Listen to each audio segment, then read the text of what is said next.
Mga paps, kung tatanungin nyo ako, illegal ba ang lane splitting? Bibigyan ko kayo ng mabilis na sagot. Oo, illegal ang lane splitting.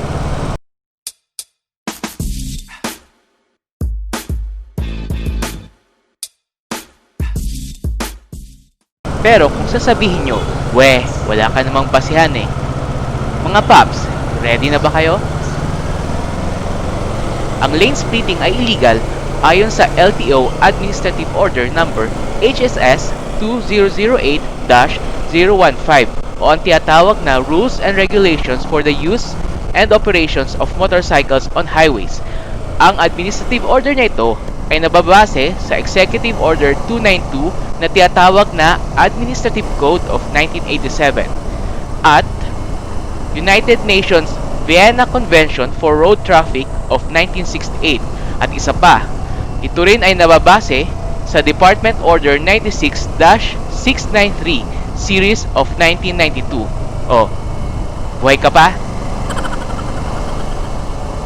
Ayon sa Administrative Order, ang lane splitting shall mean using or sharing a lane already occupied by one vehicle by another vehicle such as motorcycle or scooter in a road or highway. Sa Tagalog po, ito ang pag-okupa ng linya ng isang motorsiklo na dati nang inokupa ng ibang sasakyan.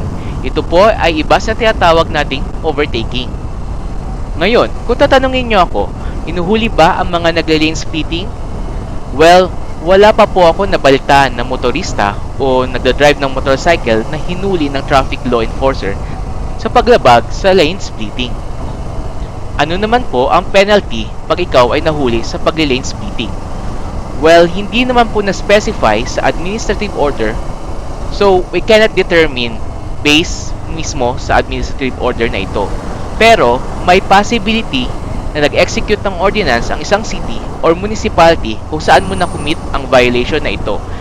Ito ang maaaring maging basihan ng mga traffic law enforcers para huliin ka at kunin ang iyong lisensya at ikaw ay ma-penalize at patawan ng parusa.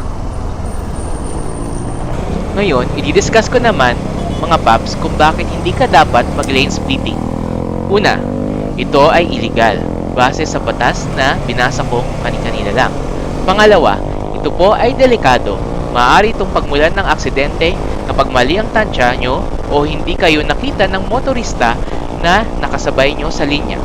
Pangatlo, pag na-aksidente ka, pwede i-disapprove ng insurance ang claim mo. Dahil nga, number 1, ito ay illegal.